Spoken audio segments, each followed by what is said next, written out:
সদায় ব্যতিক্ৰমী প্ৰতিবাদ অখিল গগৈৰ স্বাধীনতা দিৱসৰ দিনটোতে প্ৰতিবাদ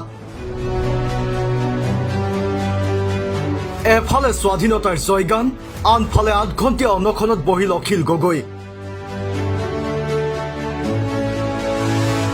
আজি দেশৰ স্বাধীনতা দিৱস ভাৰতে 80 সংখ্যক স্বাধীনতা দিৱস উদযাপন কৰিছে উত্তৰৰ পৰা দক্ষিণলৈ আৰু পূবৰ পৰা পশ্চিমলৈ গৌৰৱেৰে উৰিছে তিৰংগা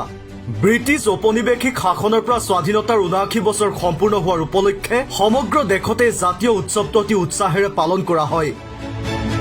কিন্তু এই স্বাধীনতা দিৱসৰ দিনাই বিধায়ক অখিল গগৈ অনশনত বহিল শিৱসাগৰৰ বিধায়ক অখিল গগৈৰ এটাই দাবী শেহতীয়াকৈ উজনিৰ বানত ঘৰবাৰী হেৰুৱাই দিশহাৰা হোৱা পৰিয়ালসমূহক উচিত ক্ষতিপূৰণ দিয়া সমষ্টিবাসীক উচিত ক্ষতিপূৰণ দিয়াৰ দাবীত 8 ঘণ্টীয়া অনশনত ভাগ লয় বিধায়কগৰাকীয়ে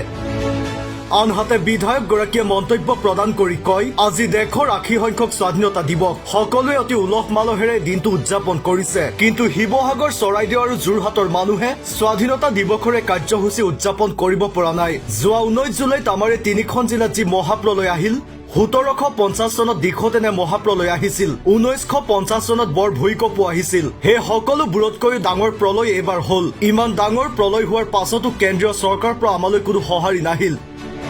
উল্লেখ্য যে এই প্ৰতিবাদী কাৰ্যসূচীৰ প্ৰথম চৰ্ত হল শিৱসাগৰ জিলাৰ বান ক্ষতিগ্ৰস্ত প্ৰতিটো পৰিয়ালক 10 লাখ টকাৰ ক্ষতিপূৰণ দিয়া এই বান প্ৰাকৃতিক নহয় মানৱ সৃষ্ট